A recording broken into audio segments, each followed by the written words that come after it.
Hello, hello, hello, and welcome back to another episode of the Corona Spotlight 2020. I am Gayle Nicholson, your host to be, and I am very, very happy today to have this amazing guest with me. But before we get to that, first I want to say a couple of words about Memorial Day. So, for all of you military and veterans that are watching today, um, I hope that I never have to say thank you and happy Memorial Day about you. Memorial Day, of course, is for the ones who have signed that check and the government cashed it and lost their lives serving our country. And we honor those people today. Many of us from our backyards with a beer in our hand and a burger on the grill. But that is in no way to lessen the amount of respect and the amount of honor that these wholehearted Americans have had and have given all for us. So thank you to them, and let's just get into it. So my guest today is a wonderful, wonderful lady from down under. She is in New Zealand, I do believe. Yes, New Zealand. And so right now, today for her is actually Tuesday. So did I really do a show on Memorial Day? I don't know. Anyways, let me introduce to you this amazing woman who has taken it upon herself to make sure that no child goes illiterate in life.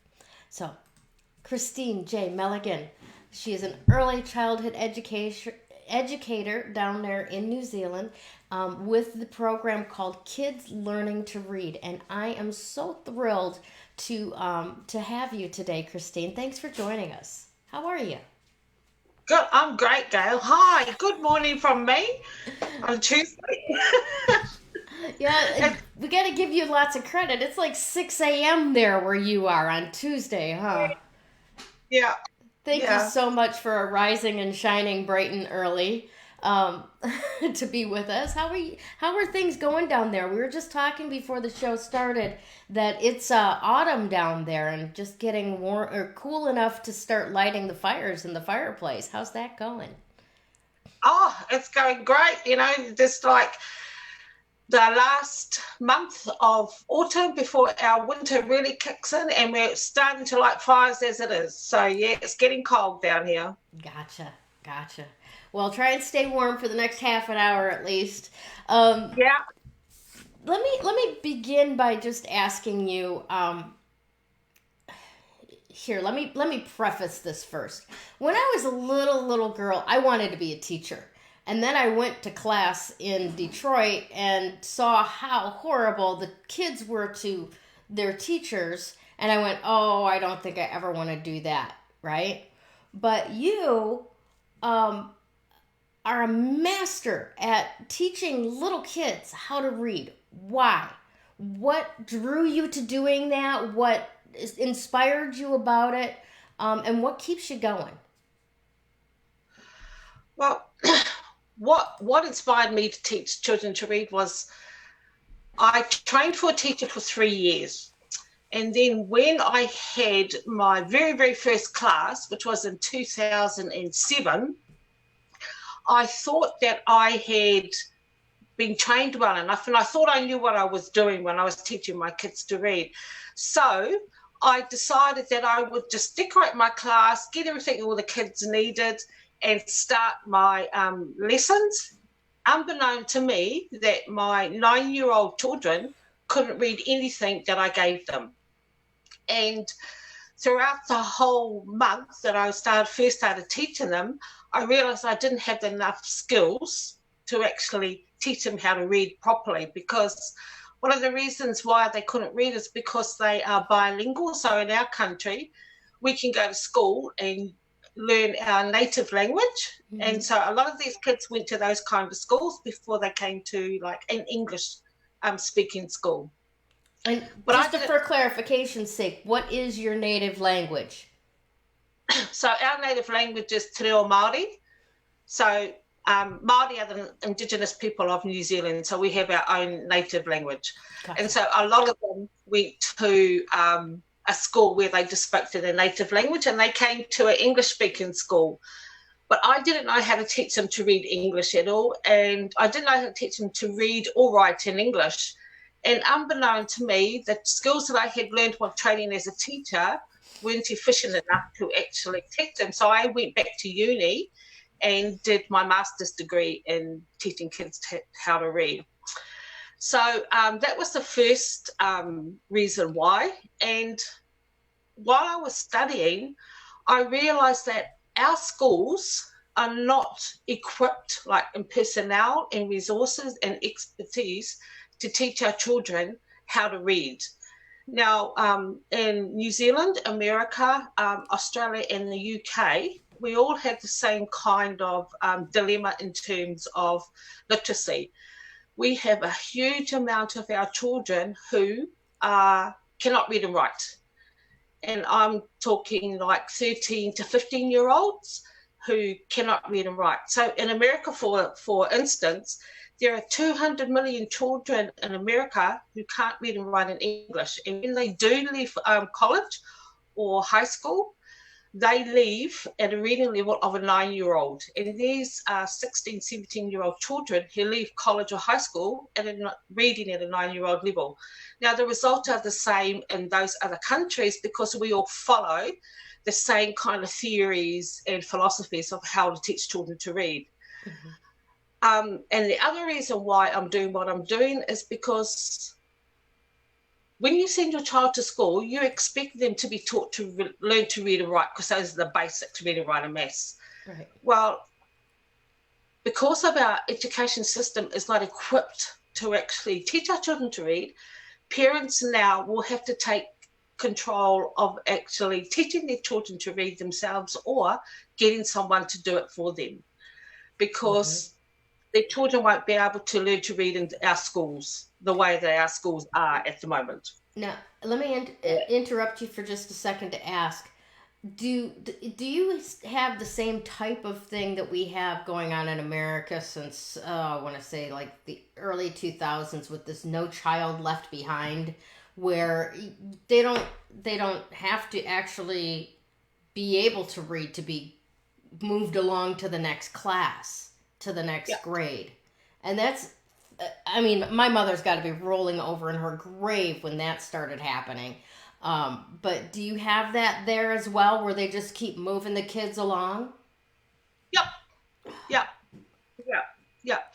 So I first started off at a primary school, and at primary school, it's a lot different than teaching in high school. So I moved on to primary school to high school, and I didn't realise the actual huge dilemma that our country has until I started teaching in high school.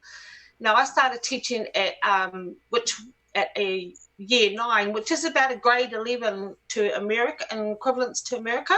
These kids are like 12 to 14-year-olds, and they couldn't read and write in English. Now, at high school level, for me, that's I find that quite diabolical, that our education system allows our children to go through our education in that manner, that they start from primary school and they continue to high school and they still can't read or write. Now, the big issue for me is this. If our kids can't read and write right now, they don't have access to information that they really, really need to actually become, really efficient, really efficient, responsible citizens in our country and in our world. Now, with the event of the internet, if they can't access information at school, they're not going to be able to access information on the internet to allow them to grow, to prosper, and to become like wealthy, healthy, and knowledgeable about their own lives if they can't access the right kind of information because they can't read and write. Right. And that's why I'm doing what I'm doing, because information is power. Knowledge is power. And if our kids can get access to the right knowledge, then they will be able to do whatever they want to do. As if they can't read and write it, well, then they are actually hugely disadvantaged. Yeah, in terms of. I am so tempted, quite honestly, I'm so tempted to go on a tirade about how unconscionable it is for governments to do this to their Mhm. citizens. It Yes. it really is. But regardless, let's step aside from the blame part and step into the responsibility of it. And I want to acknowledge you for being one of those people that says, you know what? No, this child doesn't fall through the cracks. Yeah. This child does not get, you know, pushed ahead. They get cared about because the future is literally in their hands. I mean, here in the States, the big conversation is about not teaching them how to read, or excuse me, write cursive anymore. So if you've got Yeah. a generation that doesn't know how to write cursive, how, you know, it's hard enough to read the Constitution as it is, let alone if you don't know how to write or read cursive. So, Yeah. do you think that there is some sort of societal engineering into, you know, just put the nut on the bolt and shut up, kind of, this is what we want our workforce to be? Yeah. Yes, unfortunately, that's it. And that's the political, teaching kids to read in education is very, very political. Because just imagine if all our kids, just imagine if all those 200 million kids in America could read and write, what the difference would be, Mm-hmm. in terms of them growing up, in terms of them learning, and in terms of them starting to take control of their own lives. Yeah, yeah. The difference would be huge. Yeah. Well, I mean, Yeah. and we can see even just in recent history with women specifically, right? How in many, Yeah. many cases when girls were not even sent to school 150 years ago. And then it transformed into, you know, the highest society would send their daughters to finishing school, or, you know, the only reason to go to college is to snag a husband, right? And Yeah. that's just one version of this whole dynamic, right? Yeah. Yeah. Gotcha. Yeah. Yeah, and we are so much more powerful as a society when we know, you know, how to Yeah. read, write, how to get our point across, how to be understood in whatever Yes. format. Now, Yes. let me ask you a little bit about what makes you different, what makes you unique in how you teach them, and how they're learning with you with this type of program from other tutors or programs that are teaching children to read. How is your program different? I'm different When you because I have a personal touch. So, first of all, I do a lot of one on one teaching. I make sure that I interact with the kids. Now, there are a lot of reading programs out there, a lot of online reading programs out there where the kids just interact with a platform and with an Mhm. online reading program. And their marks, their results, and that all done by computer. Well, I do that myself, mainly because when you've had a child that struggled to learn to read for a number of years, they've been through all that. They've been through all the computer online programs. They've been through all the reading programs that they get at school, and by that stage, they've pretty much had enough, because a lot of their interaction is with computers, is with online programs, because they do those at school as well. But there's really not much personal interaction with them, and they need that so they can understand what they actually need to learn. And a lot of my teaching is all based on the understanding of what the English language really entails and consists of. And you can't do that if you're not interacting and talking to them. So they, and also because of a lot of my instruction is about them talking to me and understanding the phonological aspects of the English language, because it's really quite difficult. They need to be able to hear the correct pronunciations and the correct way to actually say the different sounds that are in the English language. And they can't do that if it's an online program. That makes Yeah. sense. That makes sense. Now, have you noticed? And I honestly, I don't know one way or the other, but have you noticed with the online program with the totally computerized types of things? You Yeah. know, when the kid is misunderstanding them or has a learning challenge such as dyslexia or something like that, Do any of the programs have anything in them where they go, okay, these are the questions the kid got wrong. This is an indication of this type of learning challenge that could feed back to whatever human tutors in charge of the situation in a way like you can, where you go, okay, I recognize this pattern in your challenge to understand what I'm telling you. This is an indication that we got to work in this area. I don't think that Yep. the computers can pick up on that like a human being can, unless Yeah, they've no, developed some way I don't know. yeah. They can, but only to a certain extent.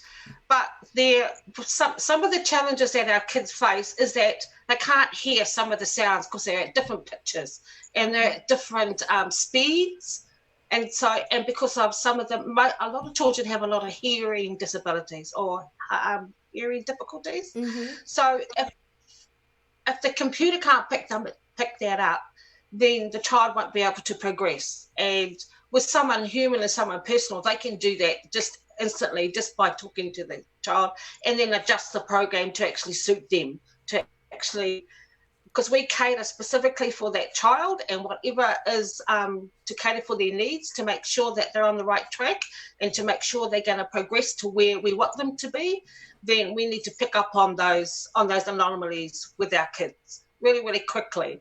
And because it's really hard to keep a kid engaged who doesn't like to learn to read. Mm-hmm. And Yeah. once I've got them engaged and motivated and loving what they're doing, then we know that we're on the right track. And it's really hard to get that engagement and motivation from a computerized point of view compared to a human point of view. Yeah, that Yeah. makes a lot of sense. A lot of sense. Yeah. Now, do you have clients all over the world at this point, don't you? Yes, I do. So we have three different kinds of programs. So we have I haven't worked in this area a lot, but in terms of a preventative kind of method of getting our kids to learn to read, I've opened up free resources and tutoring to our 3 and 5 year olds, because if we can get them to learn to read easily, that's magic. Mm-hmm. So I help parents teach their children to read and write from 3 to 5 year olds. So that's one classes that we do. We also do classes from 6 years upwards, and that's online, and that's a self-directed kind of class where and they also have one-on-one sessions with me once a week. Okay. And then I have my private classes where it's more interactive and more intensive. And we have like one-on-one lessons 3 to 4 times a week, depending on their need. Yeah, so we do it that way. And those are more intensive and integrated with our students. Mm-hmm. Now, during coronavirus, I've developed our curriculum to include all the curriculum areas. So instead of just learning to read, they do that within maths, science, and digital technology, so that it covers a lot of areas, and so that it covers different kinds of aspects that the kids would have learned at school, if they had been at school. So we started doing that now, and it's been a huge success. We've had lots of kids come and jump on board and do the self-directed learning and learn science, and especially science from a Māori perspective as well, which is really completely different. So a lot of our kids do that as well. I also have foreign students who can't speak English at all, so English is their second language. So I have a lot of foreign students learning to read and write in English as well. Fabulous. In most of the cases, what is their first language?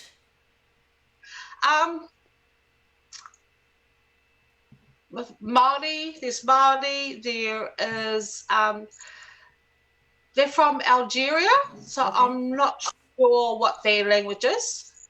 Yeah. Gotcha. Gotcha. Yeah. So Yeah. now let me get to the crux of it here. What do you really offer, right, that actually gets those results for the kids? What do I offer? Mm-hmm. Well, I offer three things. So as Look, I've been doing this for 17 years, and throughout my experience, I've developed a formula that I know works for our kids. So it's called DEFCOM. So what I do is I teach decoding, which is a necessary component for our kids to learn to read. Without that, they will have always have difficulty learning to read. So decoding is like the brick and mortar of teaching kids to read. So you know how you have brick and mortar to build a house, and without that, the house will crumble. Well, the same thing with decoding. They need that to actually start the foundations of learning to read. And decoding is really just understanding the different letter patterns and the sounds that they make and the sounds they represent. Because a lot of kids don't know that what we say, they can actually write and read, because that's what written language is. Written language is just the alphabetic representation of what we say. So the first part is decoding. The second part is fluency, which means to read with speed and accuracy, which a lot of kids can't do. Hence why a lot of kids don't like reading aloud, because they do it very, very slowly and it's staggered. So fluency is about teaching the kids to read smoothly, with speed and accurately. And the last part, which is probably the hardest part for kids to learn, is understanding what they read. Because what happens is that we have a lot of kids who can decode, who can actually read words, but they have no idea about what they're reading. So that's the last component of our reading program. And the three of them fit together really, really well. So there's decoding, fluency, and comprehension. So that's the difference that we teach with compared to other reading programs, because they have one or the other, but they don't have all the three together. I gotcha. I gotcha. Yeah. Awesome. You know, as you're discussing that, I'm just thinking, and forgive me for the politicization of this, but I can just imagine that society here in America would be a little bit better off if you'd had access to get a hold of Donald Trump when he was a little kid and teach him how to read with comprehension and fluency and comfort. Because it does seem like he's got some challenges that were never addressed, and it impacts his ability to come across publicly and with the decorum that we would like our president to have. Yeah. You know, well, yes. It really can impact people's success and likability in life. Yes, it can. Yeah. So, so tell me a little bit about this deal that you have to share with our audience about your tutoring classes coming up. I know that you've got, like you said, private classes, if necessary. And that you have a special price going for your classes, whether private or not. Please, again, tell us how my audience can get their hands on that access to the free curriculum for 3 to 5 year olds, because that's very exciting for me. My mom taught me, I think probably my siblings as well, to read long before we went to school. Oh, yeah. Yeah. You know, and we were allowed to read whatever it was that we were interested in. Now, that's not saying we were reading slasher movie, books at the age of 5, but my brother, for example, very much liked cars, and he hated to read. But if you put a copy of Popular Mechanics in front of him, man, he'd go, he'd be gone for an hour into that magazine. And myself, I liked Peanut comic strips. So I had these little books that were just Charles Schulz comic strips over and over. So it doesn't really matter what you're reading as long as you are reading, correct? Yeah. Excellent. Yeah. So please tell us about what you have to offer on the COVID-19 deal. Okay. So for our 3-5 year olds, so we have everything's free for them. I will support the parents to I'll actually show and demonstrate and teach the parents how to teach their children how to read, and the different systems and the different steps that they actually can take. So what's really exciting about that is it's really quite quick. The children, our babies are really quite quick learners, and they learn to read really, really quickly the way that I teach them. because there's a lot of fun, and it's just quite kinesthetics, and there's a lot of movement, and there's a lot of talking, which kids love doing. Especially our little babies. And the lessons are only about 5-10 minutes max, because there's no way our 3 to 5 year olds can actually, their attention span is very, very short. So it's just quick, short, fun lessons for our babies. For the 6-year-olds up, our lessons are 30 New Zealand dollars for a week for one child, or $60 for 2 children or more per week. And they get all the resources, they get all our modules, everything's online, and everything is through video, and they have lessons with me once a week as a group. Mm-hmm. Yeah. Excellent. And then we have our private lessons. That's 600 New Zealand dollars for 12 weeks. And that's an intensive program where I actually teach them how to read for the 12 weeks. And by the end of the 12 weeks, they are actually reading and understanding what they're actually reading by the end of 12 weeks. That's amazing. That's awesome stuff. All right, excellent. Now, how can our audience get a hold of you to get those items? Right, so we have a Facebook group, Kids Learning to Read. I think I've popped over the link to you. We have a Facebook group, yeah.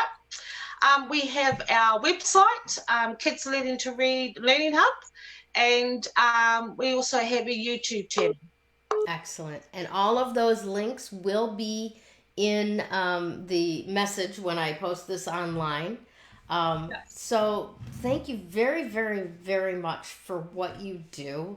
I know that you know as well as I do, but even more so, that it makes a huge difference in the life of the child, in the life of the child's family, in the community that they're a part of, in the world as a whole, when all of our citizens have the skills that they need to become what they came here to be.